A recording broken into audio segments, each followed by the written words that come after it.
1800. The Inferno of HMS Queen Charlotte. In the year 1800, the HMS Queen Charlotte was one of the largest ships in the British Navy. She was a massive vessel made of solid oak, carrying 100 brass cannons across 3 wooden decks. On a quiet March morning, she sat floating on the calm, blue waters of the Mediterranean Sea. She was anchored just a few miles off the coast of Italy. The sun was rising, and the air was very still. The disaster began with a tiny spark. Deep inside the ship, near the Admiral's cabin, a small flame caught onto a pile of dry hay. This hay was kept on board to feed the livestock. At first, the fire was small and quiet, but the old wood of the ship was dry, and the flames began to climb the mainmast. The crew spotted the fire at 6 a.m. and jumped into action. They formed long lines, passing leather buckets of water from hand to hand. Despite their hard work, the fire was too strong. It climbed up the thick ropes and set the heavy canvas sails on fire. The heat became so intense that the ship's own cannons began to go off, firing into the empty sea. By 11 a.m., the fire reached the gunpowder room. A massive explosion shook the air, and the great ship began to sink. The Queen Charlotte settled 150 feet down onto the quiet ocean floor. Out of 840 men, only a few survived. The rest remained with the ship in the deep, silent water.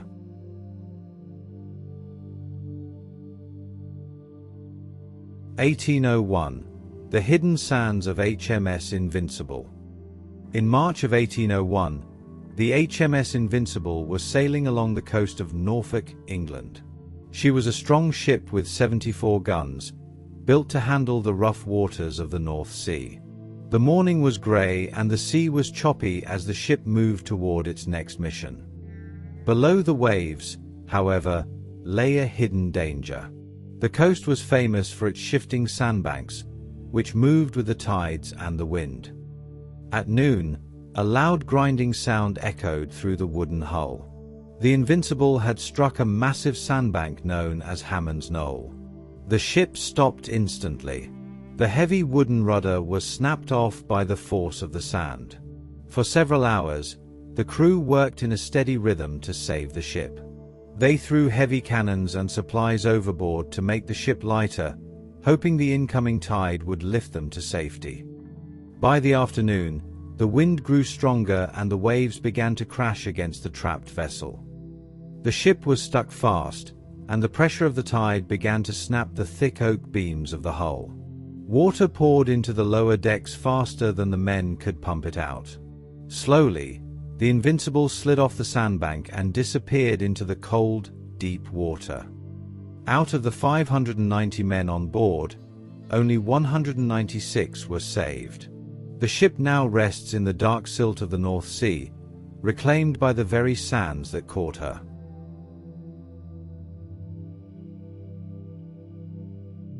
(1804).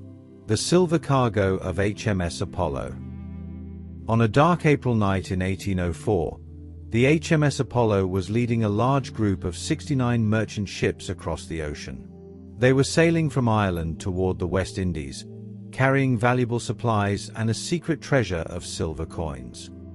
The Apollo was a fast frigate with 36 guns, and it was the guide for the entire fleet. The weather was stormy, and thick clouds hid the stars, making it very difficult for the captain to see the shore. Because of a mistake in their math, the crew believed they were far out in the deep ocean. In reality, the currents had pushed them dangerously close to the coast of Portugal. At 3 a.m., the Apollo suddenly struck a jagged rock reef. The impact tore a hole in the bottom of the ship, and water rushed inside. In the darkness, the other ships in the fleet could not see the Apollo signals. One by one, 28 merchant ships followed her onto the rocks, crashing into the shore. The Apollo stayed stuck on the reef for 2 days. The waves were so strong that they stripped the copper plating right off the hull. The crew clung to the wooden masts, waiting for help as the ship slowly broke into pieces. Most of the silver coins were lost, scattered across the rocky seafloor. Today, the site of the wreck is a quiet graveyard of wood and metal, hidden beneath the crashing waves of Mondego Bay.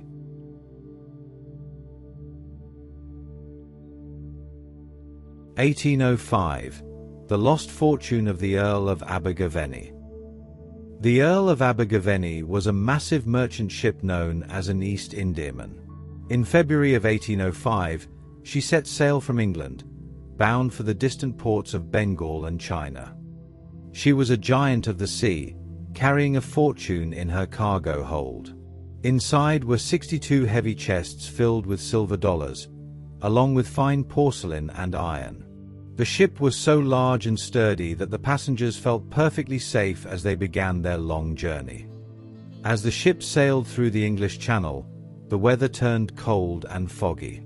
Near the coast of Dorset, the ship met a strong tide that pushed it toward a dangerous area called the Shambles Bank. At 8 p.m., the hull hit the rocks with a dull thud. The ship did not sink immediately. For 9 hours, the crew worked the pumps in a steady beat, trying to keep the water out. They hoped that the morning light would bring help from the shore. But the weight of the silver and the heavy iron was too much. The ship began to settle lower and lower into the freezing water. Just before midnight, the Earl of Abergavenny slipped under the waves.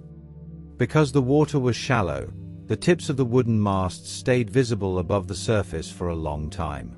Over 260 people were lost in the disaster. The silver treasure stayed locked inside the sunken hull, buried under the sand and the weight of history.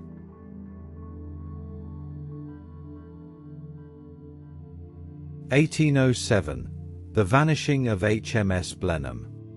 The HMS Blenheim was an old and famous warship.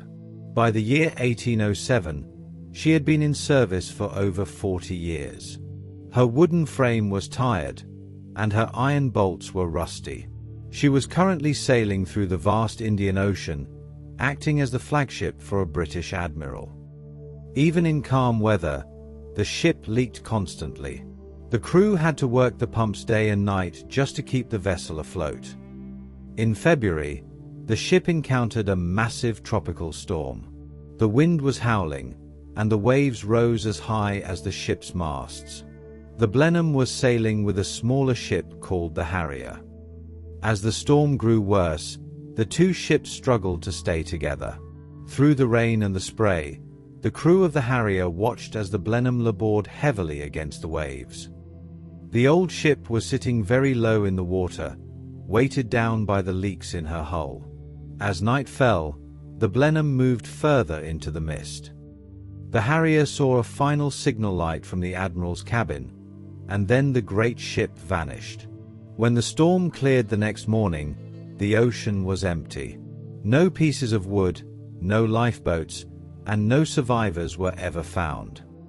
The Blenheim had simply disappeared into the deep, blue silence of the Indian Ocean. She remains one of the great mysteries of the sea, resting somewhere on the vast, sandy floor. 1809. The buried coins of the Admiral Gardner. In January of 1809, the Admiral Gardner set sail on a mission for the East India Company. The ship was carrying a very special cargo, 48 tons of copper coins. These coins were meant to be used as money in the city of Madras, India. Each coin was stamped with the company's seal. The ship was a sturdy merchant vessel, but the weight of the copper made it sit deep in the water. As the ship moved through the English Channel, a violent gale began to blow from the northwest. The captain tried to steer the ship to safety, but the wind pushed them toward the Goodwin Sands. This was a famous area of shallow water known as the Ship Swallower. At midnight, the Admiral Gardner ran aground on the soft sand. The waves were so powerful that they began to lift the ship up and drop it back down against the hard seafloor. Within a few hours, the ship's back broke. The wooden hull split open, and the 48 tons of copper coins spilled out into the sand. The Goodwin sands act like a liquid, quickly burying anything that touches them. Within a single day, the ship and all its coins were swallowed up and hidden from view. The treasure stayed buried for nearly 200 years until divers finally found the coins, still stacked in neat rows on the bottom of the sea.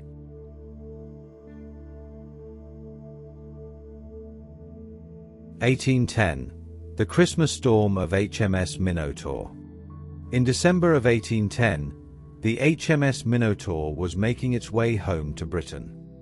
She was a large warship with 74 guns and a crew of hundreds. The weather in the North Sea was terrible. A thick snowstorm made it impossible for the sailors to see more than a few feet in front of them. The wind was freezing, and the salt spray turned to ice on the ship's wooden decks. The crew did not know that the currents had pushed them far off their path. On the night of December 22nd, the ship suddenly struck a sandbank off the coast of the Netherlands. The impact was violent, and the ship tipped over onto its side. Huge waves began to wash over the deck, sweeping men into the cold sea. The sailors tried to launch lifeboats, but the water was too rough. They spent the long, dark night clinging to the ropes, hoping to survive until morning. When the sun finally rose on the morning of December 23rd, the ship was breaking apart. Out of the 590 men on board, 480 were lost to the freezing waves. The survivors who reached the shore were exhausted and cold. Because Britain was at war at the time, the survivors were taken as prisoners. The wreck of the Minotaur stayed on the sandbank, a lonely reminder of a tragic Christmas journey in the heart of a winter storm.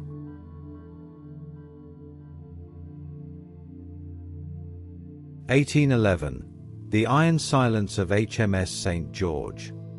The HMS St. George was a massive ship with 98 guns and 3 tall decks. In December of 1811, she was struggling through a hurricane in the North Sea. The ship was already in trouble because her rudder had been damaged in an earlier storm.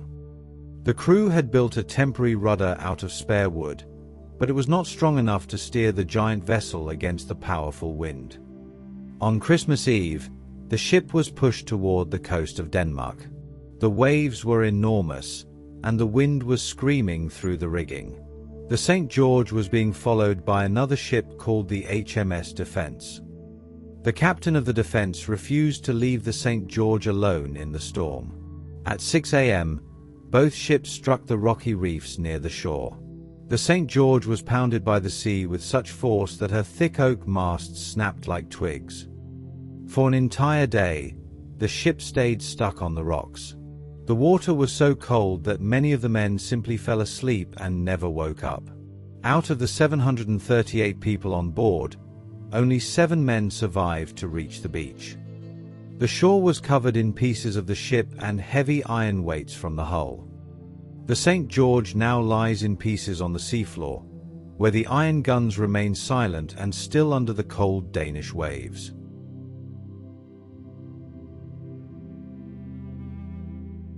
(1815) The Reef of the Arniston. The Arniston was a large ship that had been used for many years to carry goods and people across the ocean. In May of 1815, she was carrying wounded soldiers and their families home to England. The ship was near the southern tip of Africa, an area known for its dangerous winds and hidden rocks. The weather was foggy, and the ship's navigator made a simple mistake. He believed they had already passed the dangerous cape, but they were actually heading straight for it. At 4 p.m., the sailors suddenly saw white foam in the distance. It was the sound of waves crashing against a reef. The captain tried to turn the ship, but the wind was too strong. The Arniston hit the rocks with a terrifying crash. The ship was only a few miles from the beach, but the water between the reef and the sand was a swirling mess of foam and currents. The ship began to break up almost immediately. Because there were many women and children on board, the scene was very sad. People tried to swim for the shore, but the waves were too powerful. Out of the 378 people on the ship, only 6 men managed to climb onto the sand. The rest were lost to the sea. Today, a small town stands near the spot where it happened, named Arniston to honor the memory of those who were lost.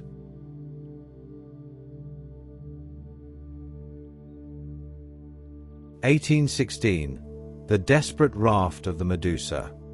In the summer of 1816, a French ship called the Medusa was sailing toward the coast of Africa. The captain of the ship was not very experienced, and he made a series of bad choices. He ignored the warnings of his officers and sailed too close to the shore. On a bright, sunny day, the ship ran aground on a large sandbank. The ship was stuck in the soft mud, 30 miles away from the nearest land. There were 400 people on the ship, but there were only enough lifeboats for about half of them. The crew decided to build a giant raft out of the ship's wooden beams and masts. They piled 147 people onto the raft, which was tied to the lifeboats with long ropes. But as they started to row toward land, the people in the boats realized the raft was too heavy. In a moment of panic, they cut the ropes and left the raft behind in the open ocean. For 13 days, the raft drifted under the hot sun. The people on board had very little food or water. By the time another ship finally found them, only 15 people were still alive. The story of the Medusa became famous all over the world as a symbol of how dangerous the sea can be when leaders make mistakes. The ship itself stayed on the sandbank for a long time, slowly sinking into the mud.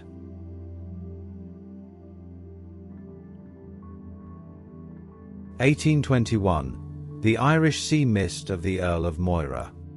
The year is 1821, and the Irish Sea is covered in a thick, grey blanket of mist. The Earl of Moira is a sturdy wooden packet ship designed to carry passengers and mail between England and Ireland.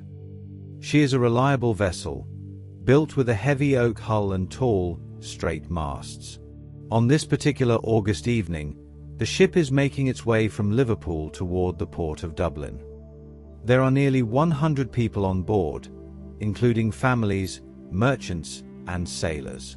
The sea is relatively calm, but the fog is so dense that the crew can barely see the front of their own ship. As the Earl of Moira nears the coast of Wales, the wind begins to pick up, pushing the ship toward the dangerous Burbo Bank. This is a large area of hidden sand and shallow water. The captain believes they are safely in the deep channel, but the fog has played a trick on his vision. At 6 p.m., the ship's keel suddenly drags across the hard sand. The vessel comes to a sudden, jarring stop. The waves, though small, begin to lift the ship and drop it repeatedly against the bank. This rhythmic pounding begins to loosen the iron bolts holding the timber together. The crew works with a steady focus. They try to lower the lifeboats, but the ship is tilting at a steep angle. Water begins to seep through the seams of the wood. For several hours, the passengers wait in the silence of the mist, listening to the sound of the waves hitting the side of the hull. Eventually, the pressure of the tide becomes too much.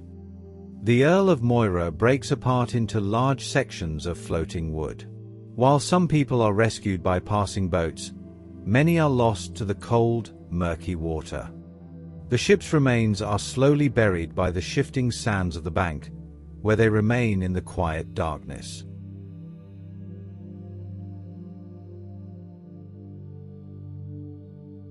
(1822) The Porcelain Treasure of the Tek Sing.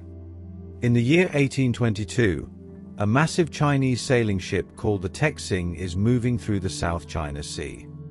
She is a giant junk, measuring 180 feet long and 30 feet wide. The ship is exceptionally heavy because of its cargo. Inside the deep wooden hold are over 350,000 pieces of fine blue and white porcelain. There are also bundles of silk, rolls of tea, and bags of exotic spices.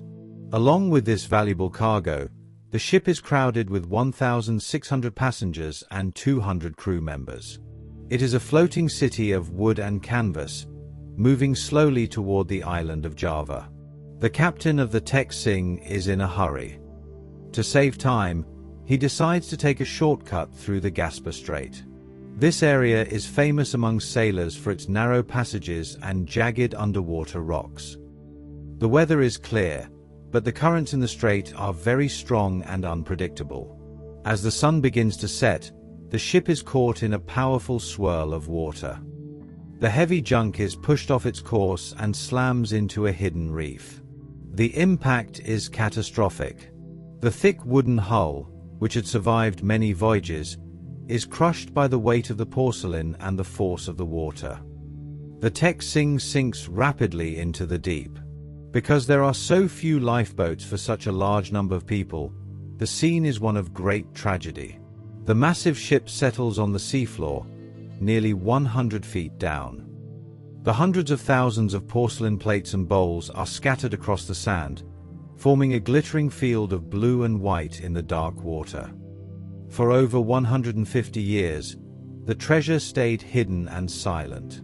It was not until the late 20th century that divers found the site, discovering the quiet graveyard of the Titanic of the East.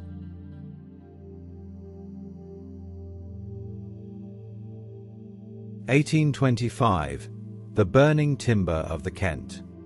The year is 1825, and the Kent is a Grand East Indiaman, a ship built for long and difficult journeys. She is a large vessel of 1,350 tons, carrying over 600 people, including a regiment of soldiers and their families.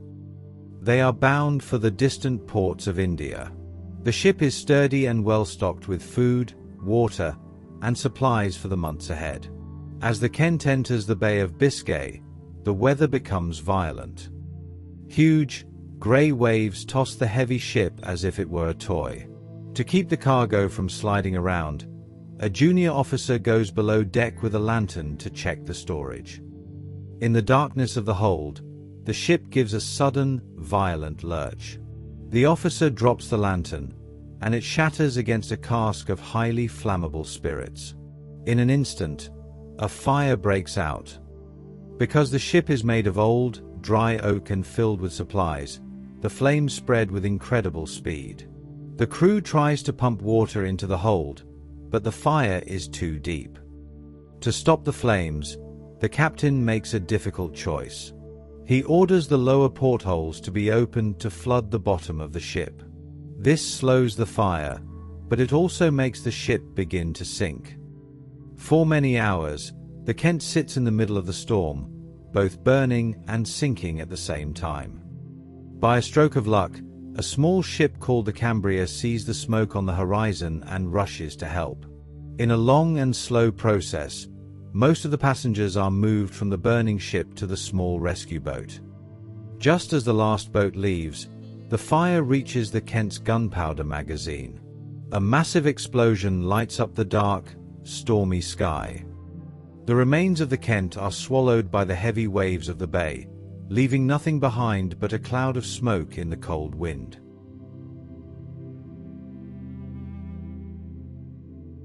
(1831) The St. Lawrence Fog of the Lady Shearbrook. In the summer of 1831, the Lady Shearbrook is sailing through the Gulf of St. Lawrence, heading toward Quebec. She is a wooden merchant ship carrying over 280 passengers, most of whom are families looking for a new life in a new land.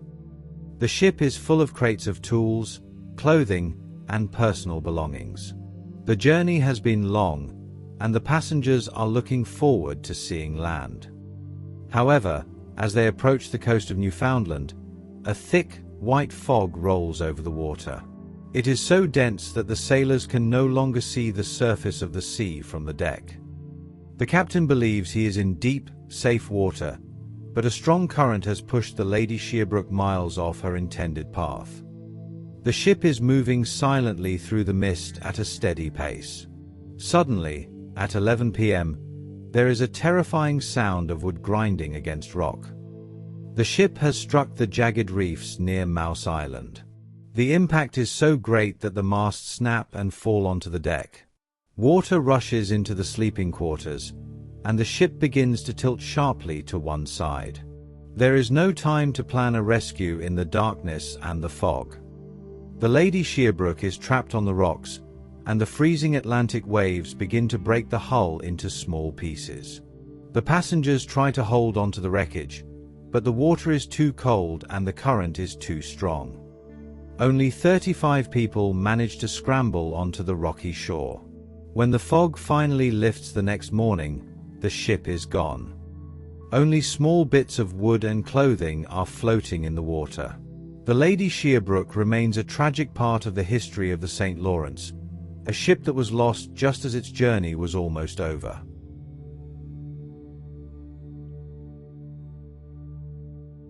(1833) The Convict Voyage of the Amphitrite.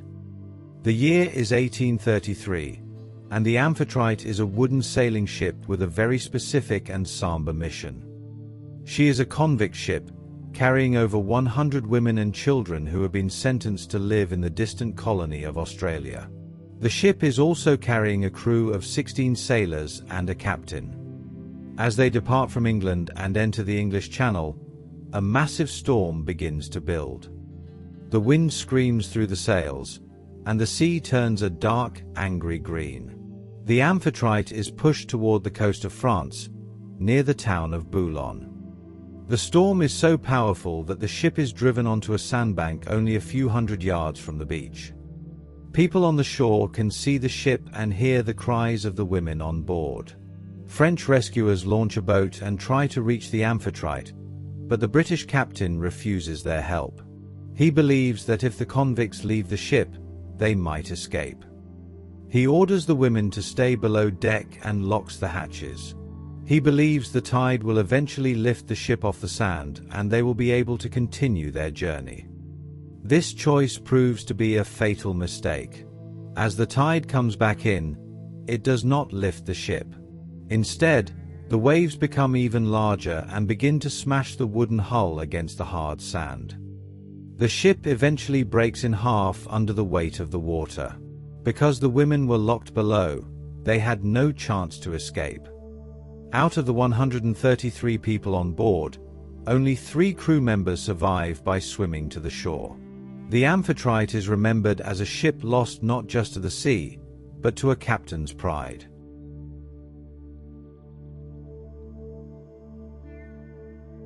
(1835) The Sharp Rocks of the George III. In April of 1835, the George III is nearing the end of a long voyage from England to Tasmania. Like many ships of this time, she is carrying convicts, soldiers, and their families. There are 308 people on board, and they have been at sea for many weeks. The ship is a large, 3-masted vessel made of sturdy oak. As they enter the D'Entrecasteaux Channel near the coast of Tasmania, the captain decides to take a shortcut through a narrow passage to reach the port faster. He is careful, keeping a man at the front of the ship to watch the depth of the water. However, the charts the captain is using are old and inaccurate. There is a hidden rock formation beneath the surface that does not appear on his map. At 9 p.m., the George III is moving smoothly through the dark water when the hull suddenly hits the rock. The impact is so violent that it knocks the sailors off their feet. The ship is wedged firmly on the reef. Almost immediately, the swell of the ocean begins to lift the ship up and drop it back down onto the sharp rocks, tearing large holes in the wooden bottom. The situation becomes desperate as the water floods the lower decks. The soldiers on board are ordered to stand guard to prevent a panic. The crew tries to launch the small lifeboats, but they can only carry a few people at a time. For several hours, the George III sits on the rocks, slowly being broken apart by the sea. By the time help arrives from the shore, 133 people have been lost. The ship eventually slips off the reef and sinks into the deep channel, where the quiet current flows over the wreckage.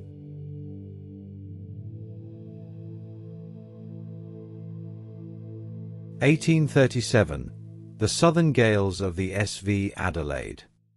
The year is 1837, and the SV Adelaide is a fast-moving sailing ship designed for trade. She is navigating the cold and stormy waters off the southern coast of Australia. The ship is carrying a cargo of wool, copper, and timber, which makes her sit low in the water.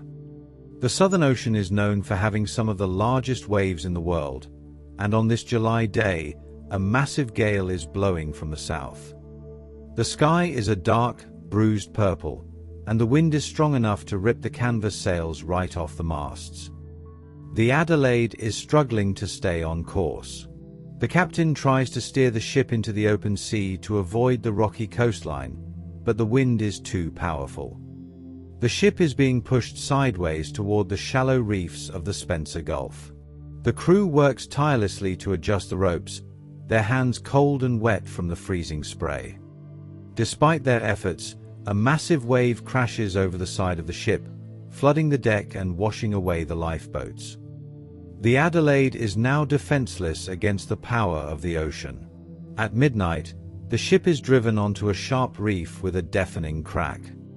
The wooden hull, built to be strong and flexible, cannot survive the impact. It splits open, and the heavy cargo of copper and timber spills out into the sea.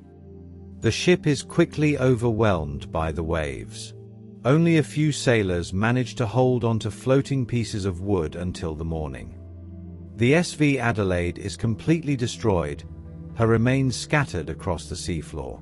Today, the anchor of the ship is all that is left, sitting silently in the sand as a monument to the power of the southern gales.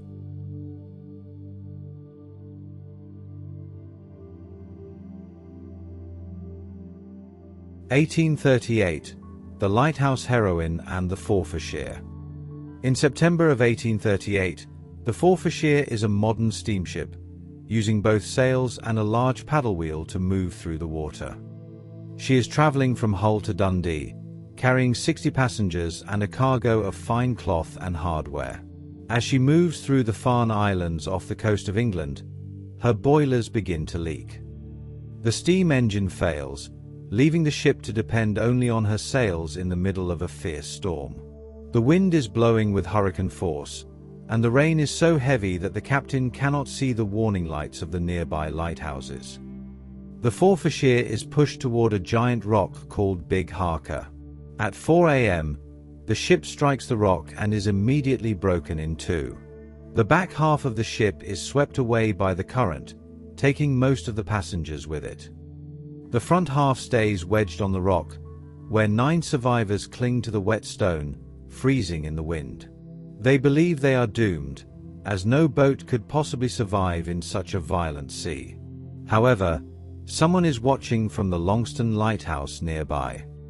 Grace Darling, the daughter of the lighthouse keeper, sees the survivors through her telescope.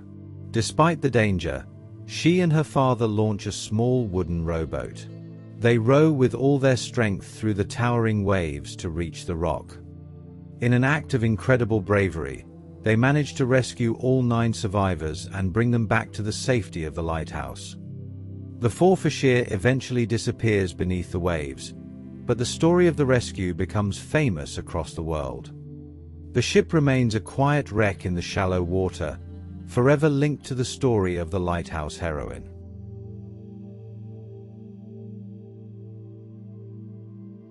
(1840). The Ghostly Drift of the Sea Witch. The year is 1840, and the Sea Witch is a beautiful clipper ship, known for her incredible speed and slender design.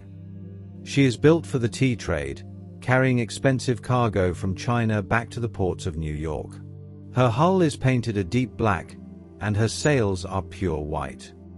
As she nears the end of a long voyage, she encounters a strange and heavy fog off the coast of Newfoundland. The wind dies down completely, leaving the ship to drift silently in the cold, still air. The only sound is the gentle lapping of the water against the wood. For 3 days, the Sea Witch drifts in the fog. The crew can see nothing but the grey mist. They use a bell to signal their position, but the sound seems to vanish into the damp air. Unknown to the captain, A slow and steady current is pulling the ship toward a field of floating ice. These are small, sharp icebergs that are difficult to see in the fog. Without any wind to move the ship, the crew can only watch as they drift closer to the white shapes in the water. Eventually, the sea which makes contact with a large piece of ice. It is not a violent crash, but a slow and steady pressure. The sharp ice cuts through the wooden hull like a knife. Because the air is so still, there is no one to hear the ship's distress calls. The sea which begins to take on water, slowly tilting as she sinks. The crew manages to launch the lifeboats and row away into the fog. The ship, once the fastest on the ocean, disappears quietly into the freezing depths. She remains a ghostly memory, a perfect ship lost to a silent and invisible enemy.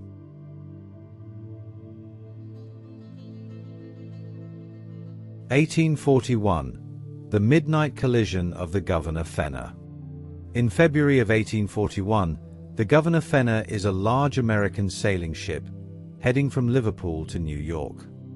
She is carrying 106 passengers, most of whom are emigrants traveling to start new lives. The ship is packed with their trunks, tools, and hopes for the future. The night is cold and clear, with a bright moon lighting up the surface of the Irish Sea.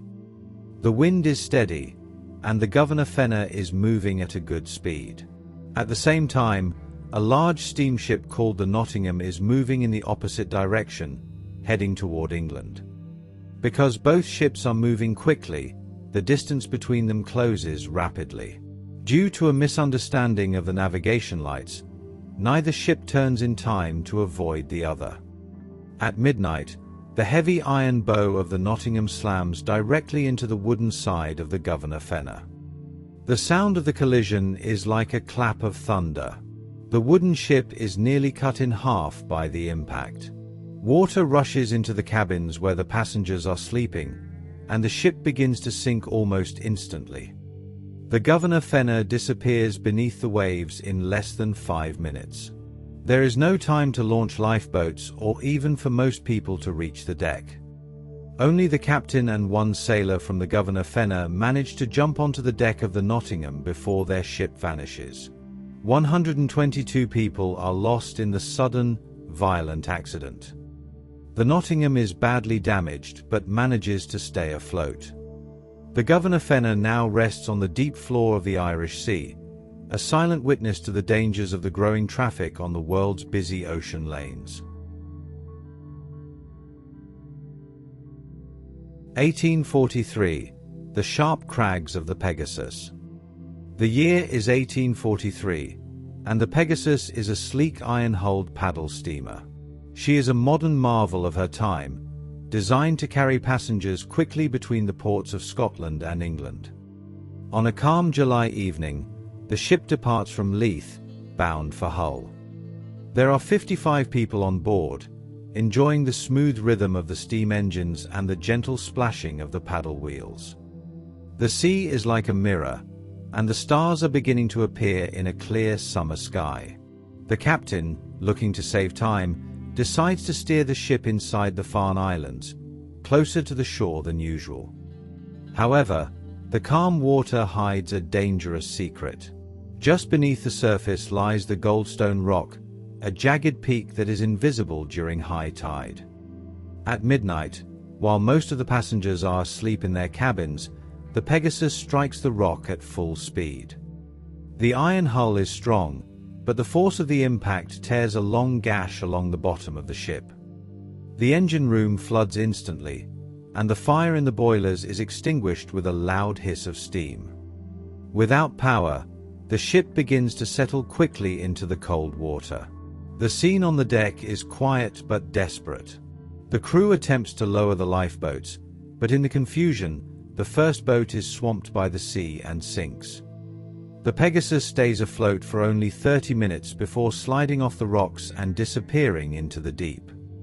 Only 6 people manage to survive by clinging to pieces of floating wood until a passing ship finds them in the morning. The Pegasus remains on the seabed today, her iron frame covered in kelp, marking the spot where a simple shortcut led to a tragic end.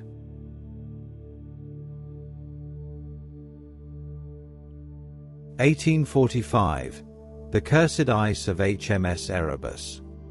In the year 1845, the HMS Erebus set sail on one of the most famous and mysterious voyages in history. She is a massive bomb vessel, reinforced with thick internal beams of oak and iron plates on her bow to break through solid ice. Along with her sister ship, the Terror, she is tasked with finding the Northwest Passage, a sea route through the frozen Arctic. The ship is a marvel of Victorian technology, featuring a small steam engine and even a library for the crew. Under the command of Sir John Franklin, 129 men head into the white unknown of the northern Canadian coast. By 1846, the ships reach the Victoria Strait, where they find themselves surrounded by a massive field of pack ice. The ice is not soft, it is like stone, and it slowly closes around the hulls of the ships. The Erebus is trapped in a frozen grip that will not let go. For 2 long years, the crew lives on the ship, waiting for a summer thaw that never arrives. The archive logs show that the men spent their time reading, maintaining the equipment, and surviving on tinned food. However, the ice continues to push against the ship, groaning and creaking in the silence of the Arctic winter. Eventually, the pressure of the ice and the lack of supplies force the survivors to abandon the ship. They leave a final note in a stone cairn and begin a long, hopeless walk across the frozen land. The Erebus is left alone, eventually sinking as the ice shifts and melts years later. For over 150 years, no one knew where she rested. It was not until 2014 that researchers found the wreck sitting upright on the seafloor in Wilmot and Crampton Bay. The ship is perfectly preserved by the freezing water, a silent monument to a crew that vanished into the ice.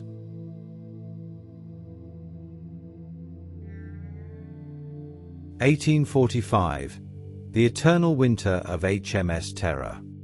While the Erebus was the flagship, her sister ship, the HMS Terror, shared her long and frozen fate. The Terror was an equally strong vessel, built with a hull that could withstand the pressure of the Arctic winter. In 1845, she entered the ice alongside the Erebus, carrying a crew of experienced sailors and officers. As the two ships became stuck near King William Island, the Terror became their second home. The men reinforced the decks with snow to keep the heat inside, creating a quiet, dark world beneath the Arctic stars. The logs of the Terror tell a story of endurance.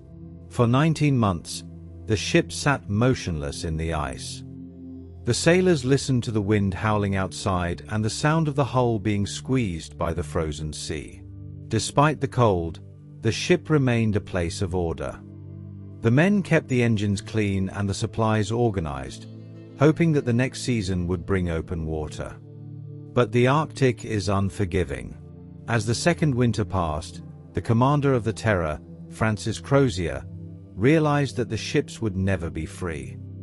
Following the death of Sir John Franklin on the Erebus, Crozier took command of the remaining men. They abandoned the Terror in April of 1848, heading south in a desperate search for help. The Terror remained in her icy grave for over a century. In 2016, she was finally discovered in Terror Bay, sitting in 80 feet of water. The ship is in remarkable condition, with the glass in the windows still intact and the plates still tucked away in the cabinets. She sits in the eternal darkness of the Northern Sea, a time capsule of a voyage that never returned.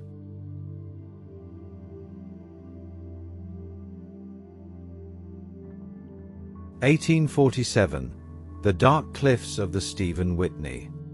The year is 1847, and the Stephen Whitney is a large American packet ship built for the busy route between New York and Liverpool. She is a beautiful 3-masted ship, carrying 110 passengers and a heavy cargo of cotton and corn. As she nears the end of her voyage across the Atlantic, she approaches the coast of Ireland. It is a cold November night, and the weather is a chaotic mix of thick fog and heavy rain. The captain is searching for the light of the old head of Kinsale to guide him safely into the harbor, but the visibility is nearly zero. At 10 p.m., the crew spots a light through the mist. The captain believes it is the lighthouse he has been searching for, and he steers the ship toward it. This is a fatal mistake. The light actually belongs to a smaller, more remote lighthouse on Crookhaven. Instead of heading toward the safe harbor, the Stephen Whitney is heading directly for the towering, dark cliffs of West Calf Island. Before the lookout can signal the danger, the ship's bow slams into the rocks with the force of a falling mountain. The impact is so violent that the ship is shattered instantly. The heavy waves of the Atlantic, driven by the storm, push the wreckage against the base of the cliffs. There is no beach to land on, only vertical walls of stone. In the dark and the cold, 92 people are lost as the sea swallows the remains of the ship. Only a few lucky survivors manage to pull themselves up onto the rocks and wait for morning. The Stephen Whitney remains one of the most famous shipwrecks of the Irish coast, a reminder of how a single misunderstood light can lead a grand ship to its doom.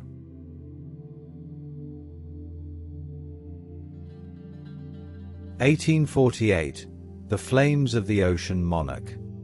In August of 1848, the Ocean Monarch is a grand American sailing ship, departing from Liverpool with nearly 400 people on board. Most are emigrants, carrying everything they own in wooden trunks as they head for a new life in Boston. The ship is large and elegant, with a hull made of seasoned timber and sails that catch the morning breeze. As they move into the Irish Sea, just a few miles off the coast of Wales, the journey feels peaceful. But deep inside the ship, a disaster is quietly beginning to unfold in the cargo hold. A fire breaks out among the passengers' belongings. It is believed that someone may have been using a small stove or a candle near the dry wood and fabric. Because the ship is packed with people and supplies, the fire spreads with terrifying speed. Within minutes, thick black smoke begins to pour out of the hatches. The captain tries to turn the ship back toward the wind to keep the flames from spreading to the masts, but it is too late. The fire climbs the rigging, and the great white sails are transformed into sheets of orange flame. The Ocean Monarch is now a burning torch in the middle of the sea. Luckily, several ships are nearby and rush to help. A Brazilian steamship and a yacht arrive and begin the slow process of pulling people from the burning deck and the water. The scene is one of both horror and bravery as rescuers move back and forth between the ships. Despite their efforts, 178 people are lost. The Ocean Monarch eventually burns down to the waterline and sinks into the shallow sea. She rests there today, her charred timbers buried under the sand, a tragic ending to a journey that had only just begun.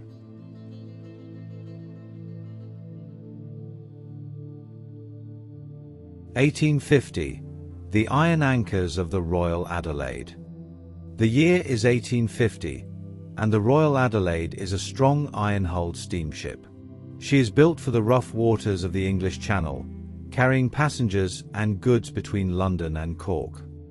On a cold March night, she is making her way around the coast of Kent. The weather is a fierce spring gale, with the wind blowing hard from the northeast. The waves are choppy and unpredictable, hitting the iron sides of the ship with a rhythmic, metallic thud.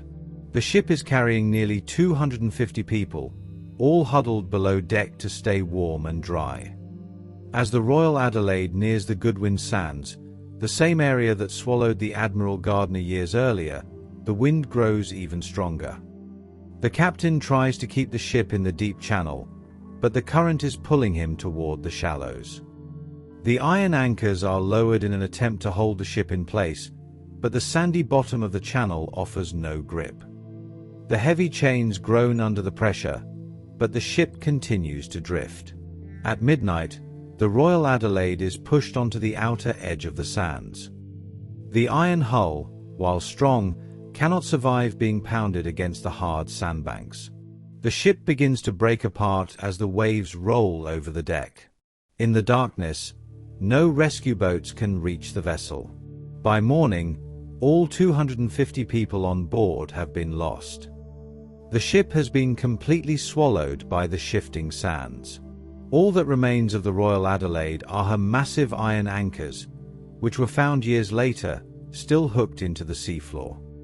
They sit in the silence of the Goodwin Sands, marking the spot where the iron ship met her end.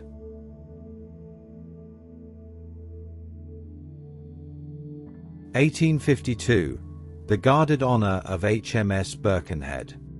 In February of 1852, the HMS Birkenhead is an iron-hulled troopship carrying over 600 people, including soldiers, their wives, and their children.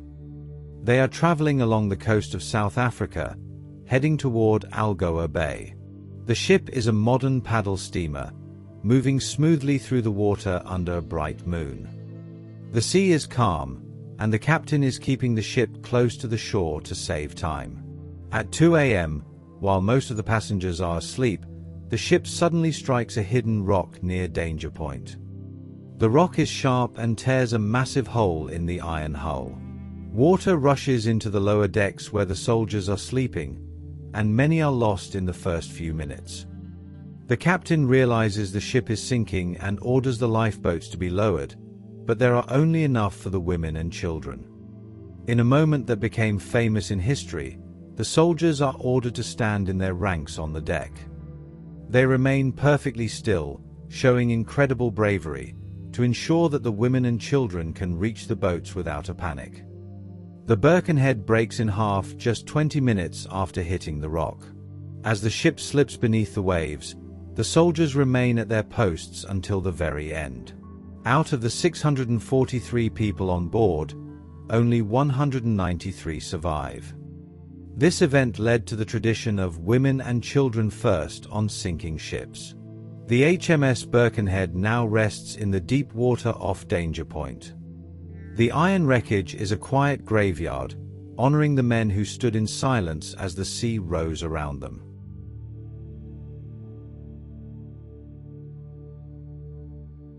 (1853), the Atlantic Fury of the Annie Jane. The year is 1853, and the Annie Jane is a three-masted wooden ship departing from Liverpool with 450 emigrants. They are mostly from Scotland and Ireland, heading toward a new life in Canada. The ship is filled with tools for farming and crates of personal items. As they move out into the open Atlantic, they are met by a storm of incredible fury. The wind is so strong that it snaps the wooden masts, leaving the ship to drift helplessly in the giant waves. The captain decides to turn back toward the coast of Scotland, hoping to find a safe place to anchor. But the storm is too powerful. The Annie Jane is pushed toward the remote islands of the Outer Hebrides. In the middle of the night, the ship is driven onto the rocks of Vatersay Island. The impact is catastrophic, and the ship is broken into 3 pieces within minutes. The passengers are trapped below deck as the sea rushes in. In the darkness and the rain, there is no way to reach the shore, which is only a few yards away. The waves are so large that they sweep over the rocks, pulling people back into the deep water. Out of the 450 people on the ship, only 102 survive to reach the beach. The local islanders, who lived in small stone houses, rushed to help the survivors, providing them with blankets and food. The Annie Jane was completely destroyed, and her remains were buried in the sand of the beach. Today, a small stone monument stands on the island, looking out over the water. It is a quiet reminder of the 348 people who were lost just as they were seeking a new beginning across the sea.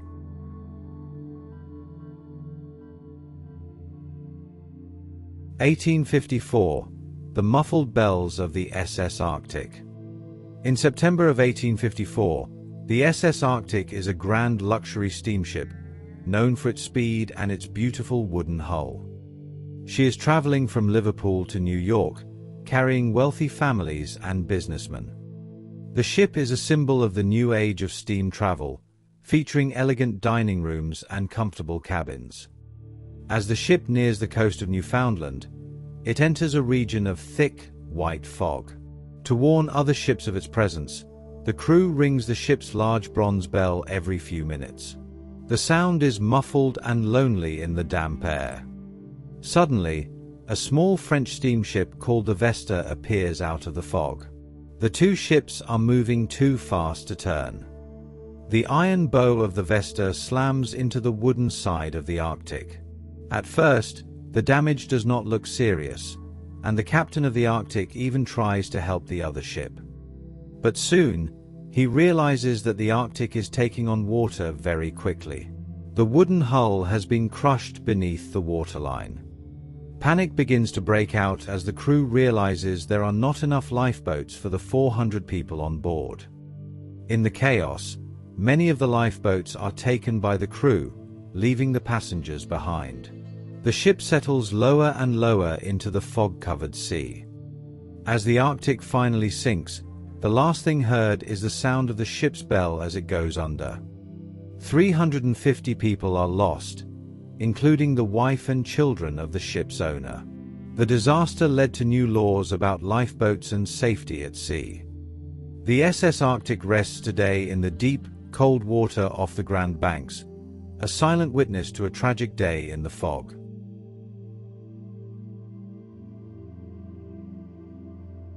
1854. The fatal mistake of the HMS Taylor. The year is 1854, and the HMS Taylor is a brand new ship, made of iron and designed to be the fastest sailing vessel of its time.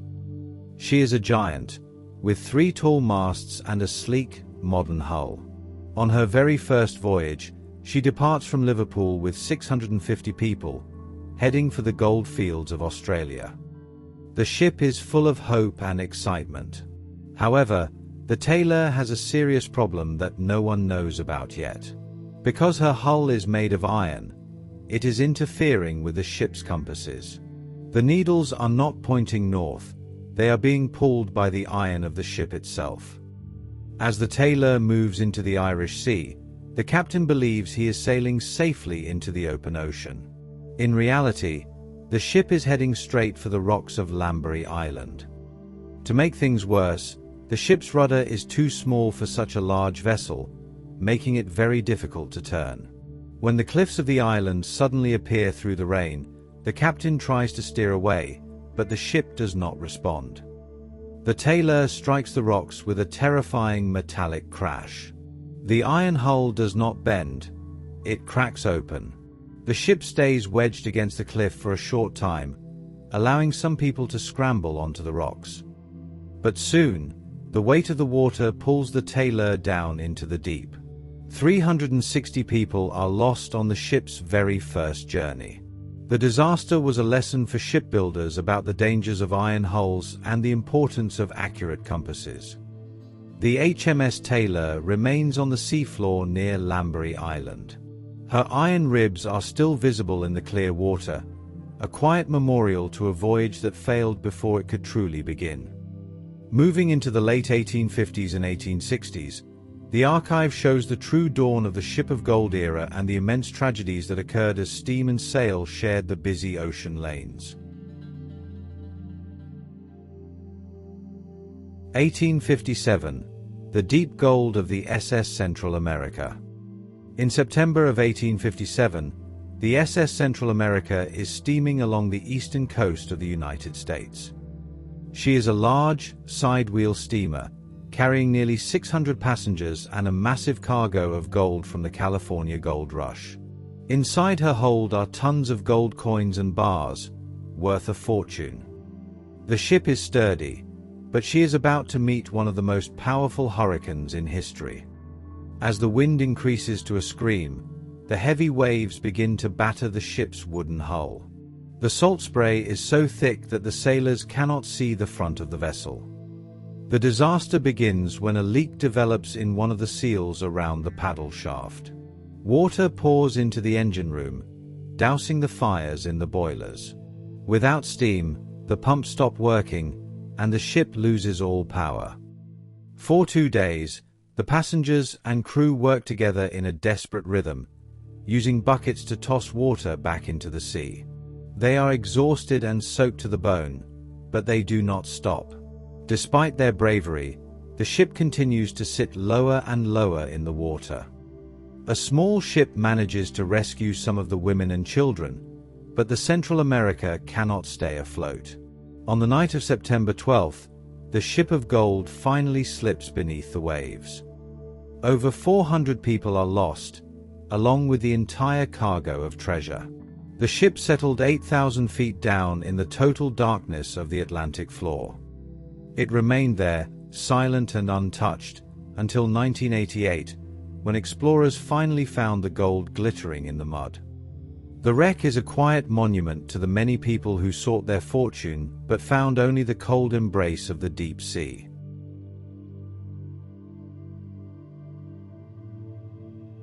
(1859) The Golden Gale of the Royal Charter. The year is 1859, and the Royal Charter is a modern steam clipper, known for her incredible speed and strength. She is returning to England from Australia, carrying nearly 500 passengers and a cargo of gold worth hundreds of thousands of pounds. Many of the passengers are miners who are returning home with their life savings. The journey has been successful, and the ship is just a few miles from the port of Liverpool. The people on board are already packing their bags, excited to see their families again. But a storm of record-breaking power, now known as the Royal Charter Gale, is moving toward the coast of Wales. The wind is so strong that it pushes the heavy ship toward the jagged rocks of Moira. The captain drops both anchors and turns the engines to full power to fight the wind, but the iron chains snap like string. The Royal Charter is driven onto the rocks just yards away from the shore. The impact is so violent that the ship is broken in two almost instantly. The people on the shore can see the ship and hear the cries of the passengers, but the waves are too large to launch a rescue boat. Out of nearly 500 people, only 28 managed to survive by swimming through the surf. Most of the passengers were weighed down by the gold they had sewn into their clothing. The ship disappeared under the waves in just a few minutes. For weeks afterward, gold coins continued to wash up on the beach. The Royal Charter remains one of the most famous wrecks in British history, a ship that was lost at the very doorstep of home.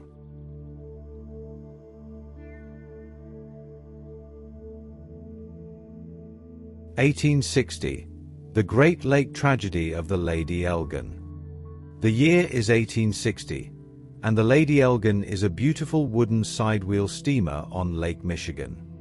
She is known as the Queen of the Lakes, and on this September night, she is carrying over 300 passengers back to Milwaukee after a political rally in Chicago. The ship is a place of music and celebration. The dining room is brightly lit, and the atmosphere is joyful. However, as the ship moves through the dark, choppy water, a heavy thunderstorm begins to roll across the lake. The rain is thick, and the wind is cold. Out of the darkness, a small schooner called the Augusta appears. The schooner is carrying a heavy load of lumber and is moving fast. Before anyone can react, the Augusta slams into the side of the Lady Elgin. The wooden hull of the steamer is crushed. The captain of the Augusta, believing his own ship is sinking, sails away into the storm, leaving the Lady Elgin behind. The water rushes into the steamer's hull, and the engine room is flooded in minutes.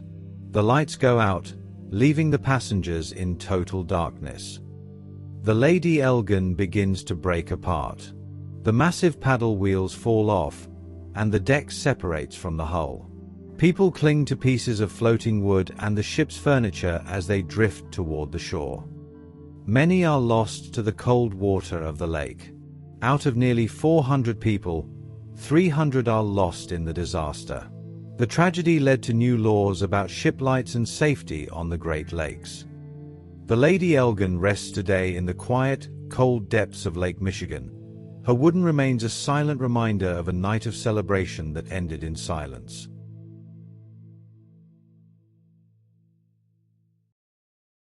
(1862) The Fire on the Water, SS Golden Gate. In July of 1862, the SS Golden Gate is a fast and elegant steamer traveling along the coast of Mexico. She is heading from San Francisco to Panama, carrying 338 passengers and a cargo of gold coins. The ship is a favorite for travelers because of her speed and comfortable cabins.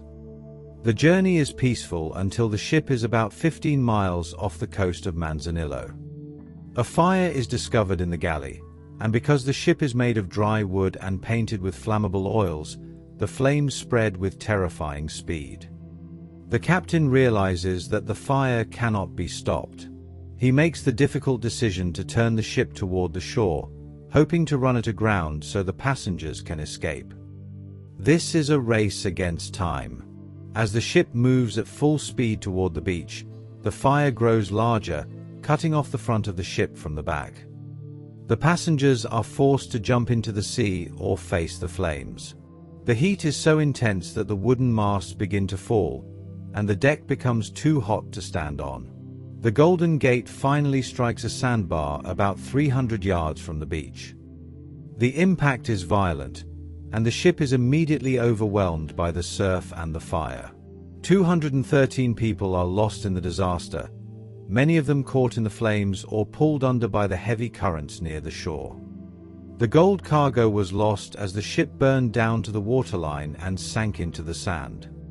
Most of the treasure was recovered years later, but the charred ribs of the SS Golden Gate still sit beneath the waves, a quiet memorial to a terrifying afternoon on the water.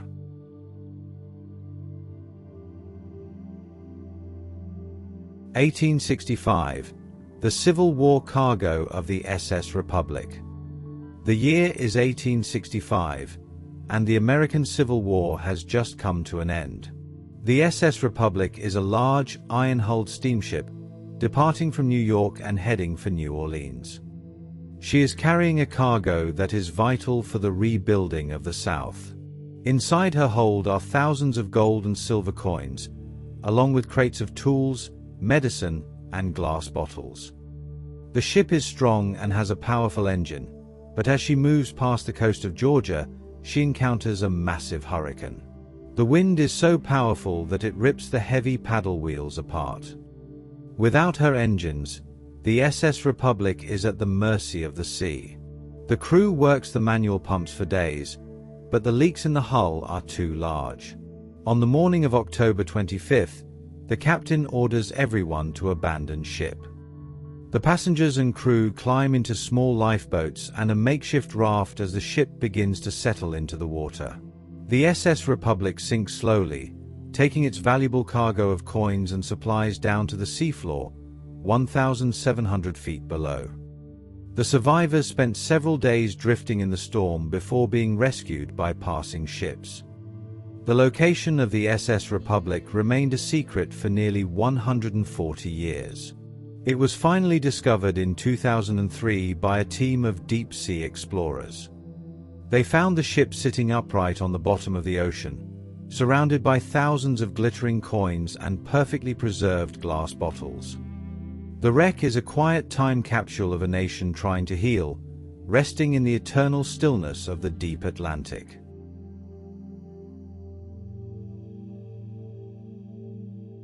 (1866) The Bay of Biscay and the SS London.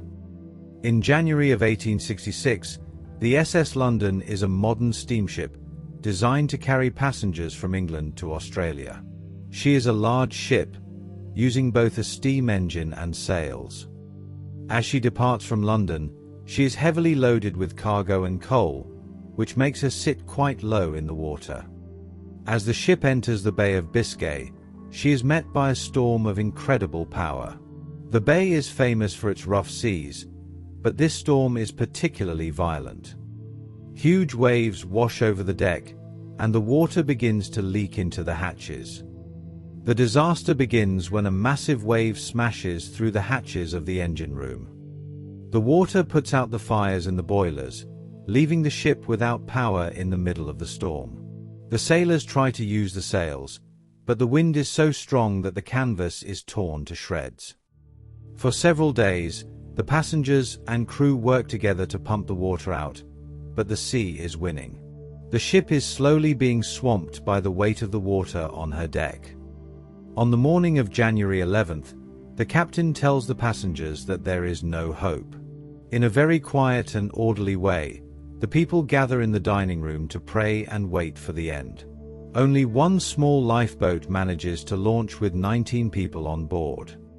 They watch from a distance as the SS London disappears beneath the giant waves, taking 220 people with her. The ship rests today in the deep, dark water of the Bay of Biscay, a silent monument to a crew and passengers who met their end with quiet bravery.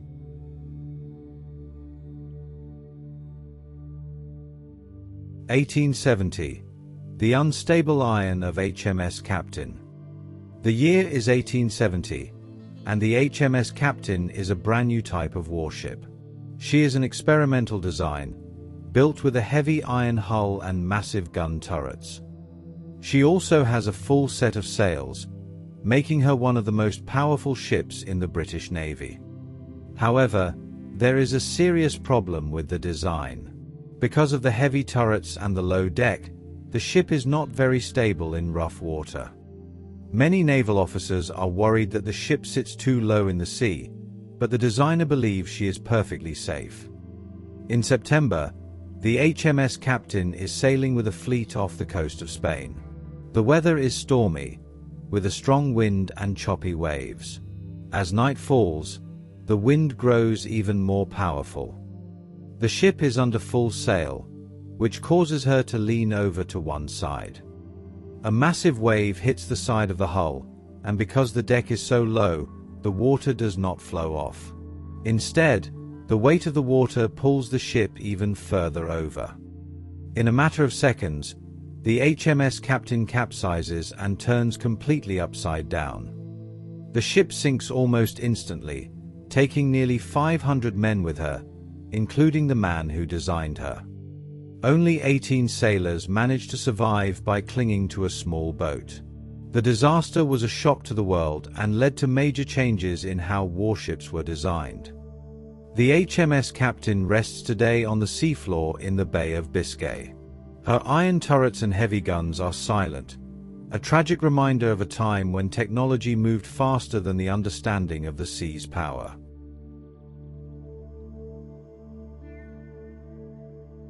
(1872). The Empty Deck, the Mystery of Mary Celeste. The year is 1872, and the Mary Celeste is a sturdy wooden brigantine. She is not a shipwreck in the traditional sense, but she is one of the greatest mysteries of the sea. In November, she departs from New York, bound for Italy with a cargo of industrial alcohol. On board are the captain, his wife, their young daughter, and a crew of 7. The journey is expected to be routine.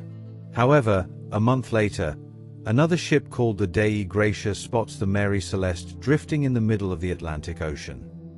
When the sailors from the Dei Gratia board the ship, they find a ghostly scene. The ship is in good condition, and the cargo is still in the hold. There is plenty of food and water, and the passengers' belongings are still in their cabins. But there is not a single soul on board. The lifeboat is gone, and a rope is trailing in the water behind the ship. The last entry in the ship's log was made 10 days earlier, and it showed nothing unusual. There are no signs of a struggle or a fire. The Mary Celeste was found with her sails set, drifting silently through the waves. No one knows what happened to the 10 people who were on board. They were never seen or heard from again. Many theories have been suggested, from a fear of the alcohol exploding to a sudden seaquake, but the truth remains a secret. The Mary Celeste was eventually brought to port and continued to sail for many years, but she will always be remembered as the ghost ship that sailed itself across the empty ocean.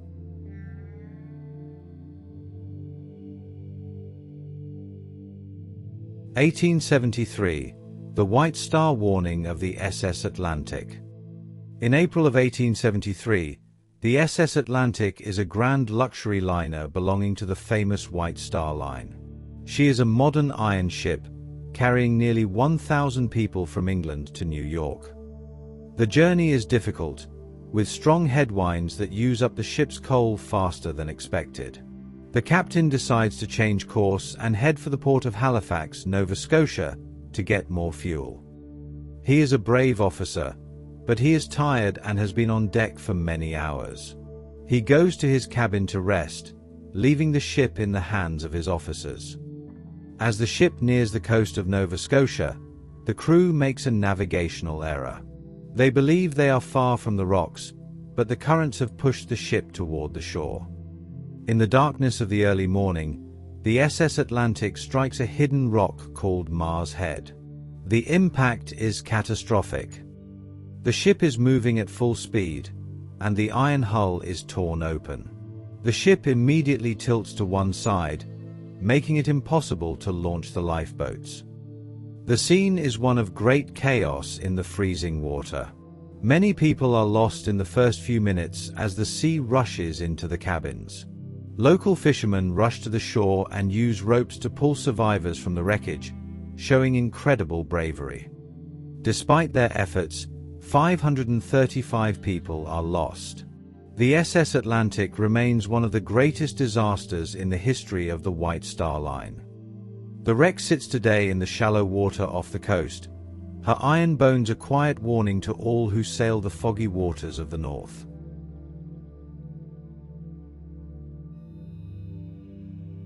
(1875) The silent collision of the SS Pacific. The year is 1875, and the SS Pacific is an old wooden sidewheel steamer traveling along the coast of Washington. She is heading from Victoria to San Francisco, carrying over 300 passengers and a cargo of gold coins and coal. The ship is crowded, and many of the passengers are miners returning from the gold fields. On a dark November night, the ship is moving through the choppy waters of the Pacific Ocean.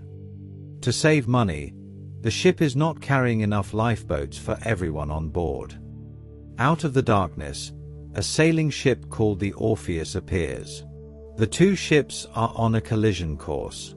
The bow of the Orpheus slams into the side of the SS Pacific. The old wooden hull of the steamer is fragile and breaks apart instantly. The captain of the Orpheus, believing his ship is not badly damaged, continues on his way, leaving the Pacific to sink in the cold water. The steamer disappears beneath the waves in less than 15 minutes. The disaster was total. Out of nearly 300 people, only 2 managed to survive by clinging to pieces of the ship's wreckage for several days. One of the survivors was found drifting on a piece of the ship's pilot house. The gold cargo was lost, and the ship remained hidden for over 100 years. It was only recently that the wreck was discovered, sitting in the deep water near Cape Flattery. The SS Pacific remains the worst maritime disaster in the history of the Northwest, a silent witness to a dark and lonely night on the open sea.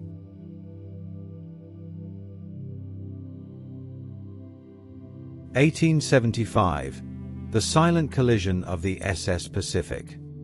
The year is 1875, and the SS Pacific is an old wooden sidewheel steamer traveling along the coast of Washington. She is heading from Victoria to San Francisco, carrying over 300 passengers and a cargo of gold coins and coal. The ship is crowded, and many of the passengers are miners returning from the gold fields.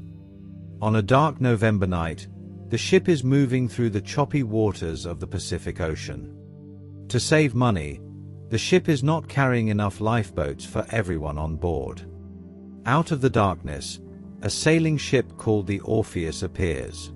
The two ships are on a collision course. The bow of the Orpheus slams into the side of the SS Pacific. The old wooden hull of the steamer is fragile and breaks apart instantly. The captain of the Orpheus, believing his ship is not badly damaged, continues on his way, leaving the Pacific to sink in the cold water. The steamer disappears beneath the waves in less than 15 minutes. The disaster was total. Out of nearly 300 people, Only 2 managed to survive by clinging to pieces of the ship's wreckage for several days. One of the survivors was found drifting on a piece of the ship's pilot house. The gold cargo was lost, and the ship remained hidden for over 100 years. It was only recently that the wreck was discovered, sitting in the deep water near Cape Flattery. The SS Pacific remains the worst maritime disaster in the history of the Northwest, a silent witness to a dark and lonely night on the open sea.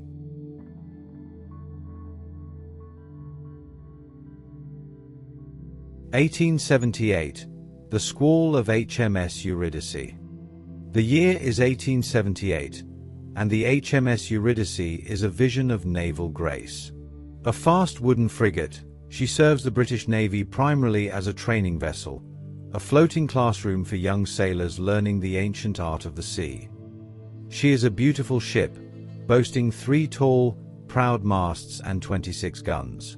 After a long, sun-drenched cruise in the West Indies, she is finally returning home to the familiar docks of England. As the ship nears the coast of the Isle of Wight, the air carries the scent of salt and the distant promise of land. The sailors can see the rolling green hills of home flickering on the horizon.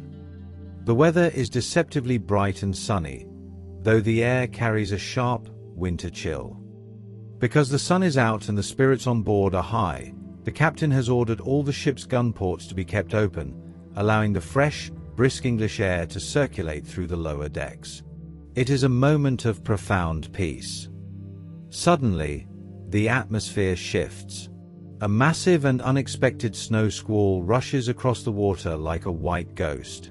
In a matter of seconds, the bright blue sky turns a bruised black, and the gentle breeze transforms into a howling hurricane. The Eurydice is caught entirely off guard with all her sails fully unfurled. The sheer force of the wind catches the canvas and pushes the great ship over onto her side. Because the gun ports were left open for ventilation, the hungry seawater rushes into the hull instantly. There is no time to bark orders, no time to reef the sails, and no time to react. The ship capsizes and sinks in full view of horrified spectators watching from the shoreline. As if the sea were playing a cruel trick, the sun emerges just minutes later, shining brilliantly on an empty, sparkling sea. Out of 319 men, only 2 survived the icy plunge. The Eurydice was eventually raised and broken up for scrap, but her tragedy remains a haunting story of how quickly the sea can shift from a peaceful cradle to a sudden disaster.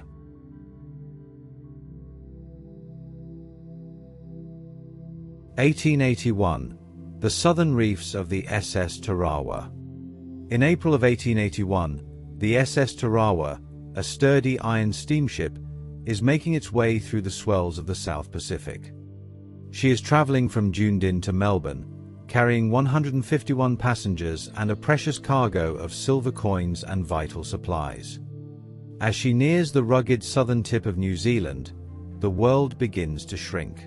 The horizon disappears as the weather becomes thick with a heavy, damp fog that clings to the rigging like a wet blanket. The ship is navigating near Waipapa Point, a treacherous stretch of coastline notorious for its jagged reefs and heavy, relentless surf. At 5 a.m., while the rhythmic thrum of the engines lulls most passengers into a deep sleep, the ship strikes a hidden reef about half a mile from the shore. The impact is not violent or explosive. Rather, it is a grinding, shuddering halt. The Tarawa is stuck fast, held captive by the rocks. The crew immediately attempts to launch lifeboats, but the heavy surf smashing against the reef makes the task nearly impossible. Waves crest and break over the deck with the weight of falling buildings. Several brave sailors attempt to swim toward the shore with a lifeline, but the churning currents are too powerful, pulling them away into the white foam. For 20 long, agonizing hours, the passengers cling to the freezing rigging, watching the flickering lights of the nearby shore. They wait for help that simply cannot reach them through the mountainous waves. Eventually, the iron hull can no longer withstand the pressure and breaks apart. 131 lives are lost to the cold tide, making it the worst civilian shipwreck in the history of New Zealand. This tragedy eventually led to the construction of a lighthouse at Waipapa Point. To this day, the lighthouse beacon sweeps across the quiet reefs, a lonely sentinel looking out over the place where the Tarawa was claimed by the sea.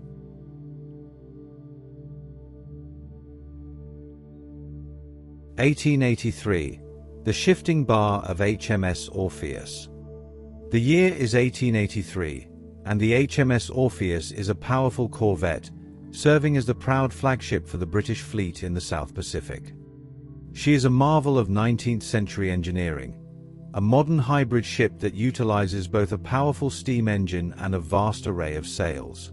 As she approaches the Minotaur harbour in New Zealand, the water looks deceptively calm. The captain, confident in his navigation, is following a map of the sandbars that guard the entrance to the harbour. However, the sea here is restless. The sandbars at the harbour's mouth are constantly shifting, reshaped daily by the immense power of the tides. The map the captain holds is only a few years old, but in the world of shifting sands, a few years is an eternity. The underwater landscape has already moved, creating a new and dangerous hill of sand where deep water used to be. The Orpheus is moving at full speed, her engines pulsing and sails full when she hits the bar. The impact is sudden and catastrophic. The masts snap like dry twigs, and the heavy engines are torn violently from their mounts. The massive breakers of the Pacific begin to wash over the deck, and the ship begins to settle into the soft, grasping sand. Because she is stuck in the very center of the breakers, the lifeboats are smashed into splinters against the side of the hull before they can even be lowered. The sailors climb high into the rigging, hoping to stay above the rising tide, but the ship slowly rolls over into the surf. 189 men are lost in the churning, cold water. The HMS Orpheus remains a tragic example of the invisible dangers lurking beneath the surface. Today, the wreck is still buried deep beneath the shifting entrance to the harbour, a silent, sandy tomb hidden under the waves.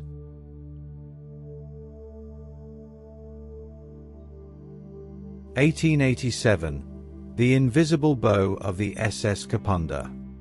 In January of 1887, the SS Kapunda is a British sailing ship embarking on a voyage of hope. She is carrying 300 emigrants toward a new beginning in Western Australia. The wooden vessel is a floating village, filled with families, children, and all the belongings they own in the world. The night is exceptionally dark and quiet as the ship glides through the Atlantic Ocean off the coast of Brazil. Below deck, the air is warm, and most of the passengers are asleep, dreaming of the sun-drenched lives awaiting them in Australia. At the same time, a large iron ship called the Admiral is cutting through the same dark waters. She is a heavy, industrial vessel, weighed down by a massive load of manganese ore. Because the night is so void of light, and due to a tragic lapse in the lookout's watch, neither ship realizes they are on a collision course until it is far too late to turn. The iron bow of the Admiral, sharp and unforgiving, slams into the wooden side of the Kapunda with incredible force. The wooden hull is crushed instantly, splintering like kindling. Water rushes into the cabins where families sleep, and the Kapunda begins to disappear in less than 5 minutes. There is no time to launch a single lifeboat. There is barely even time to raise an alarm. 297 people are lost in the sudden, quiet collision, swallowed by the dark Atlantic. The Admiral is badly damaged but manages to stay afloat long enough to rescue the few survivors drifting in the debris. The Kapunda remains on the deep, silent floor of the ocean, a ship of dreams that vanished in the middle of a dark and lonely night.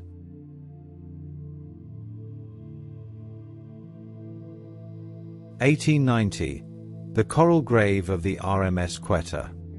The year is 1890, and the RMS Quetta is a grand symbol of British maritime pride. A magnificent iron mail steamer, She was meticulously designed to ferry passengers in comfort between the vibrant ports of India and the growing cities of Australia. On a remarkably calm February night, she glides through the narrow Torres Strait, navigating the intricate waters near the Great Barrier Reef. The sea is like a sheet of dark glass, perfectly still, reflecting the silver glow of a full moon. The ship follows a well-known, deep-water channel used by countless vessels before her. On deck, the atmosphere is light and celebratory. The sound of music drifts across the water as passengers enjoy a formal dance under the stars. Laughter echoes against the steady, rhythmic thrum of the engines. Without warning, the peace is shattered. The Quetta strikes an unknown coral pinnacle, a jagged finger of rock reaching up from the abyss. The hidden stone is razor-sharp, slicing a 100-foot-long gash through the iron hull as if it were parchment. The ship tilts sharply, a heavy list that sends furniture sliding across the decks. The tropical water rushes in with such terrifying speed that the great steamer sinks in less than 11 minutes. Out of 292 souls on board, 134 are lost to the dark current. Many survivors manage to reach small, desolate coral islands nearby, where they wait in the silence of the tropical night for rescue. The Quetta Rock, as it is known today, appeared on no chart before that tragic evening. The wreck now rests in the warm, crystal-clear waters of the reef. Over the century, she has been reclaimed by the sea, her iron skeleton covered in soft corals and darting schools of colorful fish, a quiet, beautiful graveyard resting in the eternal summer of the tropical sea.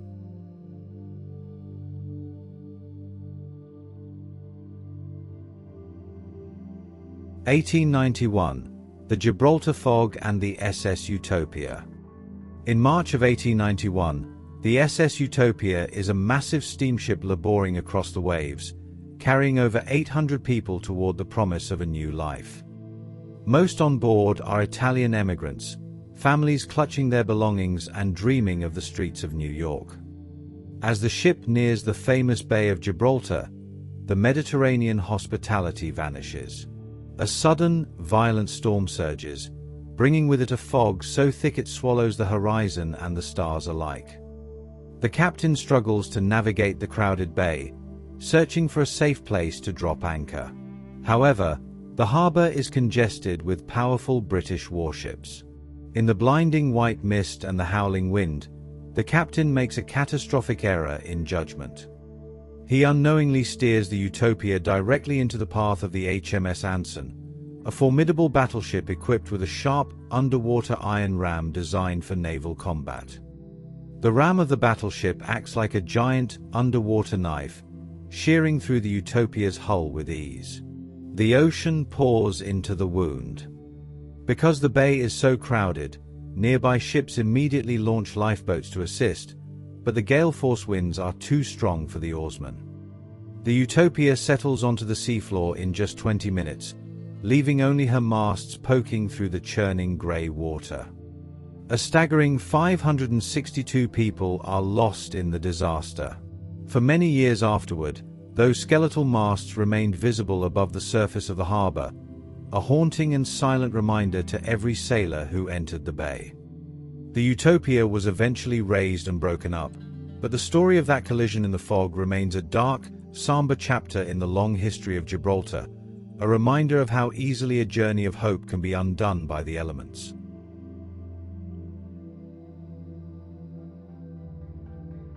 (1893) The Admiral's Era, HMS Victoria.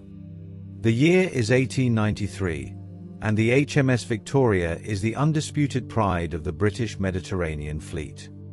She is a leviathan of the Victorian era, armoured in thick plates of heavy steel and bristling with massive, high-caliber guns. In the heat of June, the fleet is performing grand manoeuvres off the sun-drenched coast of Lebanon.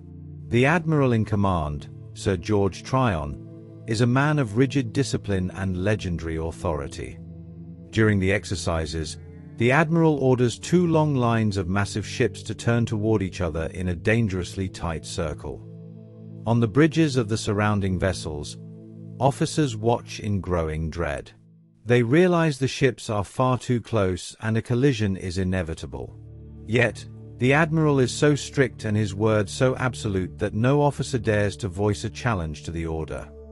As the great steel hulls swing around, the HMS Camperdown slams its iron-reinforced bow into the side of the Victoria. The impact is earth-shaking, a scream of rending metal. Because the Victoria is top-heavy with massive armor and guns, she begins to tip dangerously the moment the water enters her hull. Within 13 minutes, the pride of the fleet turns completely upside down and plunges beneath the waves, her giant propellers still spinning uselessly in the afternoon air. 358 men are lost, including the Admiral himself. The wreck was discovered decades later, sitting in an eerie, unnatural position. She is perfectly vertical, her heavy nose buried deep in the seafloor mud. She stands like a giant, rusted underwater tower, a silent, metallic monument to a tragic mistake made in a moment of misplaced pride. 1895. The North Sea shadows of the SS Elba. In the bitter January of 1895, the SS Elba is a large German luxury liner cutting through the treacherous North Sea. She is bound from Bremen to New York, carrying 350 people. The weather is brutal. A freezing wind whips across the deck, and heavy snow falls in thick, blinding curtains. Despite the warmth of the cabins inside, the world outside is a frozen, grey wasteland. In the dead of night, a small steamship called the Crathy emerges suddenly from the swirling snow. Due to a failure to follow the established rules of the sea, the Crathy strikes the Elba squarely in the side. The collision is violent, waking the passengers to the sound of crashing iron and the rush of icy water. The Elba begins to settle almost immediately into the freezing depths. The scene on deck is one of quiet, frozen tragedy.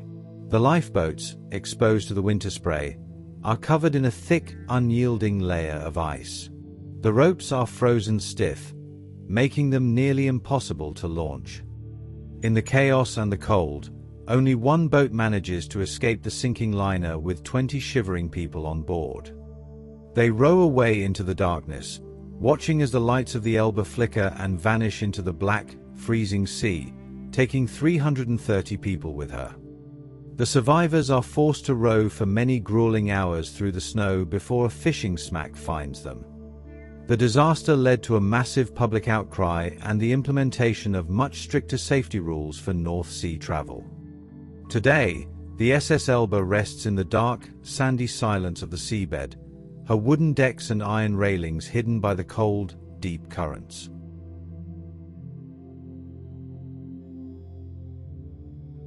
1895. The North Sea shadows of the SS Elba. In the bitter January of 1895, the SS Elba is a large German luxury liner cutting through the treacherous North Sea. She is bound from Bremen to New York, carrying 350 people. The weather is brutal. A freezing wind whips across the deck, and heavy snow falls in thick, blinding curtains. Despite the warmth of the cabins inside, the world outside is a frozen, grey wasteland. In the dead of night, a small steamship called the Crathy emerges suddenly from the swirling snow. Due to a failure to follow the established rules of the sea, the Crathy strikes the Elba squarely in the side. The collision is violent, waking the passengers to the sound of crashing iron and the rush of icy water. The Elba begins to settle almost immediately into the freezing depths. The scene on deck is one of quiet, frozen tragedy. The lifeboats, exposed to the winter spray, are covered in a thick, unyielding layer of ice. The ropes are frozen stiff, making them nearly impossible to launch. In the chaos and the cold, only one boat manages to escape the sinking liner with 20 shivering people on board. They row away into the darkness, watching as the lights of the Elba flicker and vanish into the black, freezing sea, taking 330 people with her. The survivors are forced to row for many grueling hours through the snow before a fishing smack finds them. The disaster led to a massive public outcry and the implementation of much stricter safety rules for North Sea travel. Today, the SS Elba rests in the dark, sandy silence of the seabed, her wooden decks and iron railings hidden by the cold, deep currents.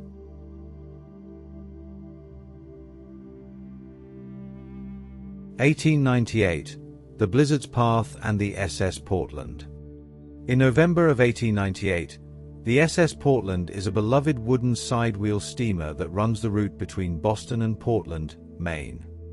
She is a common sight on the New England coast, known for her comfortable red-carpeted saloons and her steady, reliable pace.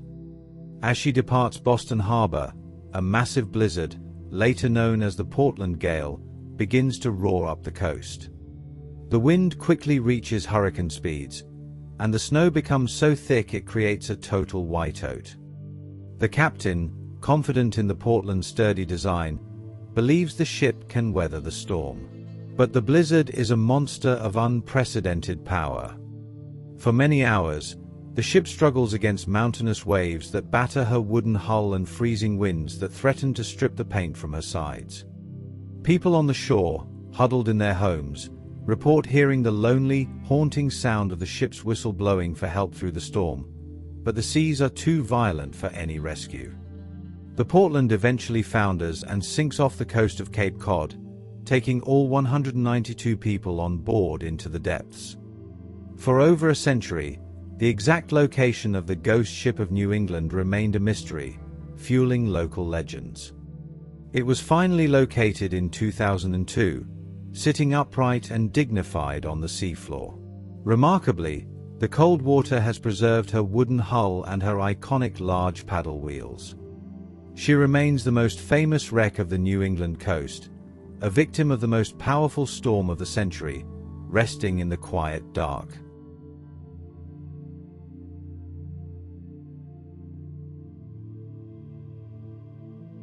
(1899) The final sands of the SS Adelaide. As the 19th century draws to a close in 1899, the SS Adelaide is a sturdy iron steamship navigating the rugged coast of Australia. She is a reliable workhorse of the era, a vital link carrying passengers and cargo between the burgeoning cities of the south. On a cool July night, the height of the Australian winter, she is moving through the waters near Brisbane. The sky is clear and full of stars, but the currents around the long reef are notoriously unpredictable and strong. The captain, eager to keep his schedule and make up lost time, decides to steer the ship closer to the reef than is usually deemed safe. He trusts his eyes and the calm weather, but the unseen currents are pulling the Adelaide toward the rocks. At midnight, the quiet is broken by the sound of iron meeting stone. It is not a violent crash, but a slow, heavy grounding. The ship is wedged firmly into the ancient reef. The crew works through the night, pushing the engines to their limit to try and back the ship into deep water, but the tide is falling, leaving her stranded. As the sun rises over the Pacific, the passengers are relieved to see the golden sands of the beach just a few hundred yards away. Every person on board is safely rescued, but the ship herself is trapped. Over the coming weeks, the relentless waves and shifting sands begin to work on the iron hull, slowly breaking her apart. The SS Adelaide remained visible on the reef for many years, a local landmark that slowly surrendered to the elements. Today, her rusted remains have become a sanctuary for sea life and a popular spot for divers, a quiet, peaceful conclusion to our journey through the shipwrecks of the 1800s.